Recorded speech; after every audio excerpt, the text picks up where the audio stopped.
नमस्कार बच्चों, फिर से एक बार कक्षा 10वीं में सेतु अभ्यास में आप सभी छात्रों का मैं स्वागत करता हूं।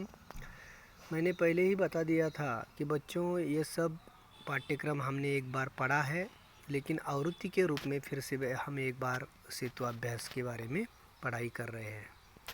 तो पढ़ने से पहले थोड़ी सी आवृत्ति लेते हैं, थोडीशी उजळणी करूया मुलांनो। वह सारे उधड़े उधड़े है, कोई सपा पलटता तो एक सिसकी निकलती है, कई लफ्ज़ों के मानी गिर पड़े हैं। ये गुलजार जी की लिखी कविता है। ठीक है, आपको क्या करना है, कक्षा 9वीं में ये कविता हमने पढ़ी थी। ठीक है, किताबे में कोई सफा एक पान पलट लो तर कसं श्वास निघून जातो। आता सगळी पुस्तकं सगळी उधड़े उधड़े हैं। सारे उसकी जो सिलाई थी ना, उधड़े उधड़े का मतलब होता है सिलाई टूट जाना। तो कवि का कहने का मतलब क्या था यहाँ कि अब कंप्यूटर के आ जाने के कारण किताबों की तरफ हमारा ध्यान नहीं जाता और किताबें हमें बंद अलमारी के शीशों से झांकती है। और वो हमें कहती है कि भाई हमें भी पढ़ो। कवि ने जब वह पढ़ाई करते थे या हर रोज़ किताबों को देखते थे, पढ़ते थे, तब बात अलग थी। और अब कंप्यूटर के आने के कारण हम एक क्लिक पर बहुत सारी जानकारी हासिल करते हैं। ठीक है, तो कविता का जो उद्देश्य है इस पर आप लोगों को चर्चा करनी है। और किताबें 9वीं कक्षा में किताबें जो कविता हमने पढ़ी थी उसके बारे में ये सारे सवाल आ गए हैं। देखो, मैं एक छुड़ा कर दिखा देता हूँ। आपका प्रिय शौक कौन सा है? आपको किताबें पढ़ना अच्छा लगता है क्या? आपने कौन कौन सी किताबें पढ़ी हैं? इन सारे सवालों के जवाब आपको लिखने हैं।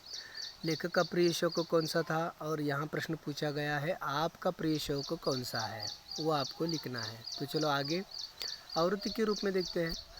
वानी में शहद घोलना सीख लीजिए, ज़रा प्यार से बोलना सीख लीजिए, चुप रहने के यारो बड़े फ़ायदे हैं, जुबा वक्त पर खोलना सीख लीजिए। इस गाने को, इस कविता को हमने उचित लय स्वर के साथ एक बार गाया था।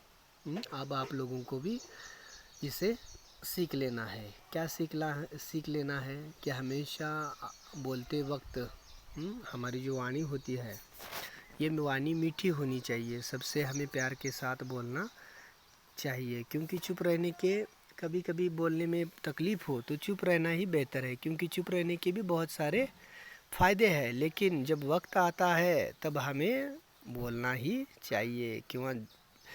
इसलिए कवि कहता है जुबा वक्त पर खोलना सीख लीजिए। अब आप लोगों को क्या करने के लिए बताया था कि इन शब्दों के अर्थ लिखने थे आप लोगों को यहाँ इस कोष्टक में, और चुप रहने के जो तो फ़ायदे हैं वो भी आप लोगों को लिखने हैं। पर्यायवाची शब्द जायका यानी कि स्वाद, इल्म यानी कि यहाँ है जायका का मतलब स्वाद लिखना है, इल्म का मतलब ज्ञान लिखना है। किताबें यहाँ रखते थे, कहाँ रखते थे? अलमारी में। पैरों के घुटने को रिहल बनाकर सीने पे रखते थे, कभी छाती पर लेटकर वो सो जाया करते थे। वो जगह लिखनी है। आपने पढ़ा है। तो चलो आगे चलते हैं। हम आवृत्ति उजळणी घ्यायला लागलोय थोडं। अब देखो यहाँ रात समय वह मेरे आवे, भोर भय वह घर उठी जावे, यह अचरज से है सबसे न्यारा, ऐसा की साजन ना सकी तारा। देखो, कवि हमें एक बात बताना चाहता है। हम सोचते एक और है और वो अर्थ एक और बता देते हैं। ऐसा की साजन ना सकी तारा, उसका जवाब भी उन्होंने बताया है। आप लोगों को फिर से क्या करना है, एक बार पढ़ना है, मन लगाकर पढ़ना है और उसके जवाब आपको लिखनी है। हमने मुकरियाँ भी पढ़ी थी। ठीक है, पहेलियाँ बताना तथा बुझाने के लिए कहेंगे। ये दो है उदाहरण। आप लोगों को 9वीं कक्षा की पाठ्यपुस्तक में इसके सारे जवाब मिल जाएंगे। ठीक है, विशेषता भी आप लोगों को लिखनी है। तो चलो आगे चलते हैं। कठीण काहीच नाही मुलांनो, तुम्हाला ते फक्त काय करायचं, 9वीचं पुस्तक उघडायचं आहे. आपण एकदा सोडवलेलं आहे आणि त्या पुस्तकामध्ये सुद्धा त्याची उत्तरं दिलेली आहेत. तुम्हाला ती फक्त लिहायची आहेत आणि त्याच्यावर आधारित आपल्याला चाचणी घेणार आहेत. मुलांनो, इतर मुलांच्यासारखं आपल्याला ऑनलाईन अध्यापन झालेलं नाही आहे अशी काही गोष्ट नाही आहे. वर्षभर आपण त्याचं अध्ययन तुम्ही केलेलं आहात. फक्त आता त्याच्यामध्ये तुम्ही उत्तरं लिहायचे आहे. शासनाचा सेतू अभ्यास आहे, तो आपल्याला सोडवणं आवश्यक आहे. ठीक आहे. आता पुढचं बघूया. हे बघा मुलांनो, जब मांगू तब जल भरी लावे, मेरी मन की तपन बुझावे, मन का भारी तन का छोटा, ऐ सखी साजन ना सखी लोटा. आपण काय विचार करतोय? ज्या वेळेला मागतोय त्यावेळेला पाणी घेऊन येतोय, माझ्या मनातल्या सगळ्या इच्छा पूर्ण करतोय. ज्यावेळेला मनाला अवघड वाटते, भारी वाटते, त्यावेळेला मन म्हणजे तो छोटा असूनसुद्धा माझी सगळी गरज भागवतो. आपण विचार दुसरीकडचं करतोय. आपल्याला वाटते दुसरा नवरा असेल तिचा कदाचित, किंवा प्रियकर असेल, पण तो लोटा आहे. कसं भ्रमनिरास केलेला आहे, बुद्धि चतुर्य कसं वापरलेलं आहे त्याच्यावर आहे. आओ सक्षम बनाए, पन्ना नंबर 32 पर आप लोगों को पढ़ना है. और लोटे का कार्य मक्खी यह करती है. ये सारे आप लोगों को छुड़ाने हैं ताकि घटक कसौटी में कुछ तकलीफ ना हो. ठीक है. इसके बाद जो आता है लघु कथा. सेवा भाव कैसे है, अपने विचार आप लोगों को व्यक्त कर रहे हैं. कब व्यक्त होंगे वो विचार आप लोगों को? तब आप लोगों को क्या करना है, ये पढ़ना है, परिच्छेद पढ़ना है.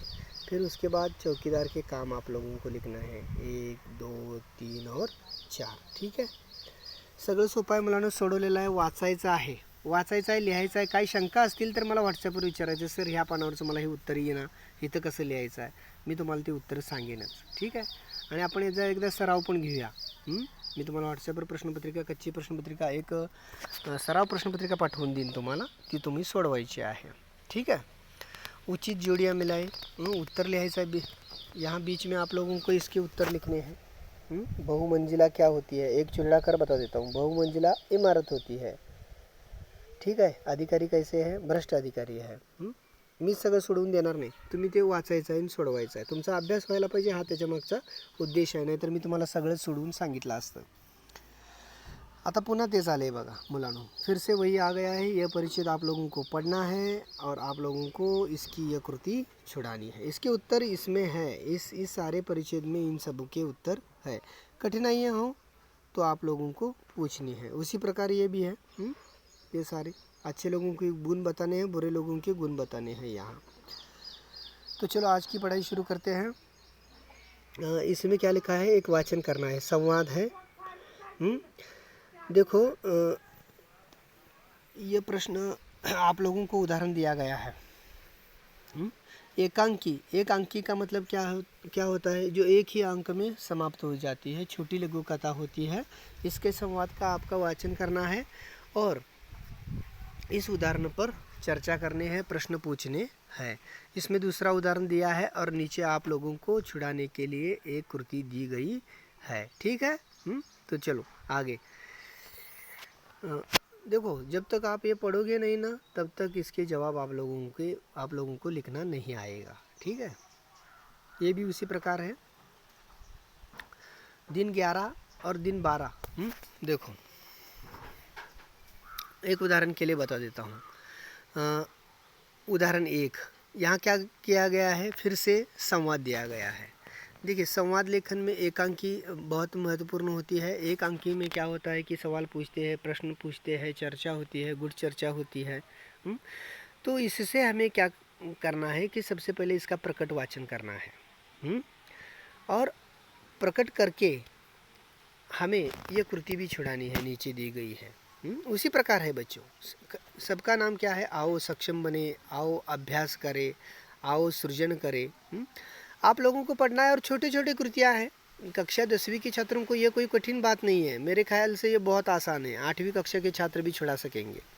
ठीक है. इसलिए मैं जल्दी जल्दी ले रहा हूँ. कोई इसमें कठिनतम बात नहीं, मुझे तो नहीं लगती. ठीक है. अब देखो, ये दोहा है. कौन सा दोहा है, देखो मैं थोड़ा सा बड़ा करके बताता हूँ. दुर्लभ मनुष्य जन्म है, देह न बारंबार, तर्जर जो पत्ता झड़े, बहुरी न लागे डार. मनुष्य जन्म ऐसा है, एक शब्द में उत्तर लिखना है। मनुष्य जन्म कैसा है, बताऊं उत्तर, दुर्लभ है। डाल शब्द के लिए दोहे में आया शब्द, डाल शब्द में के लिए कौन सा आया है, तुरवर जो पत्ता झड़े, तुरवर शब्द आया है। तो चलिए आगे चलते हैं।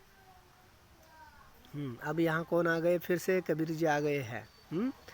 ज्ञान का गेंद कर सुरत का दंड कर, खेल चौगान मैदान माही, जगत का भरम ना छोड़ दे बाल के, आए जा भेष भगवंत पाही। इसमें किसका महत्व बताया है, कबीर ने इसकी गेंद बनाने के लिए कहा है। कबीर तो मस्त मौला है, वो अपनी भाषा में ही लिखेंगे। हाँ, 9वीं कक्षा में हमने ये पढ़ा था। कबीर जी के दोहे पढ़े थे ना। हाँ, ईश्वर की प्राप्ति के लिए क्या करना होगा,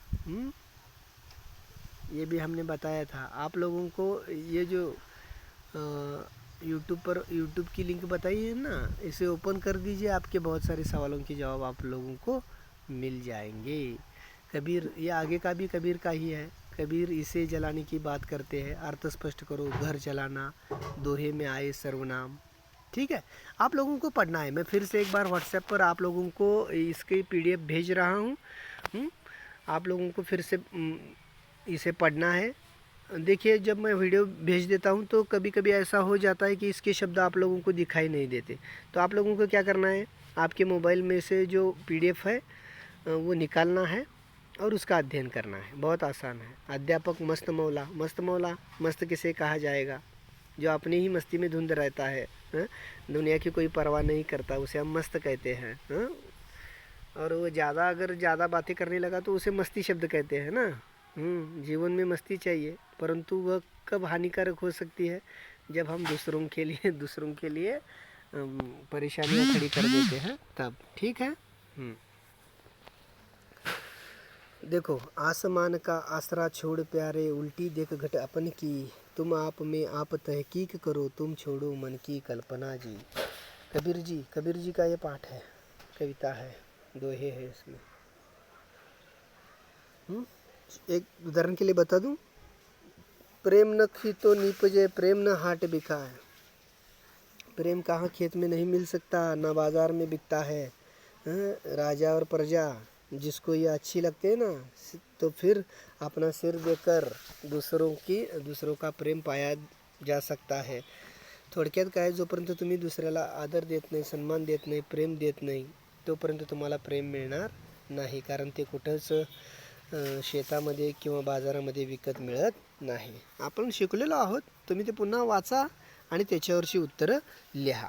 आता इथे प्रश्न काय होतोय मुलांनो, मी तुम्हाला हे कबीरचे दोहे सांगितले। आता तुम्हाला कृतीपत्रिकेत काय येतं बघा, हो का, मगाशी सांगितलेली कविता कुणाची, गुलजारजी। किताबी झांकती है बंद अलमारी के शीशों से, बड़ी हसरत से तकती है, महीनों अब मुलाकातें नहीं होती। क्यों नहीं होती, क्योंकि अब कंप्यूटर आ गया है। कंप्यूटर के आने के कारण बस हम एक क्लिक पर गूगल पर सर्च करते हैं और चाहे जो ज्ञान चाहिए हमें वो मिलता है। इसलिए हम किताबें अब नहीं खोलते। जो अलमारी में किताबें हैं वो वही के वही रह गई है। जो कदरे सुनाती थी, जो सोहबत, उर्दू शब्द आया है ना, उनके अर्थ लिखना है। ठीक है बच्चों। तो आप लोगों को फिर से एक बार मैं यह कृति पत्रिका छुड़ाने के लिए, घटक कसौटी छुड़ाने के लिए भेज दूंगा। आप लोगों को इसे छुड़ाना है, और इसमें कुछ कठिन लगता है तो मुझे व्हाट्सएप पर भेज दीजिए, मैं उसके जवाब, आपकी जो शंका होगी उसे मैं छुड़ा दूंगा। ठीक है, आज के लिए बस इतना ही, यहीं पर रुकते हैं।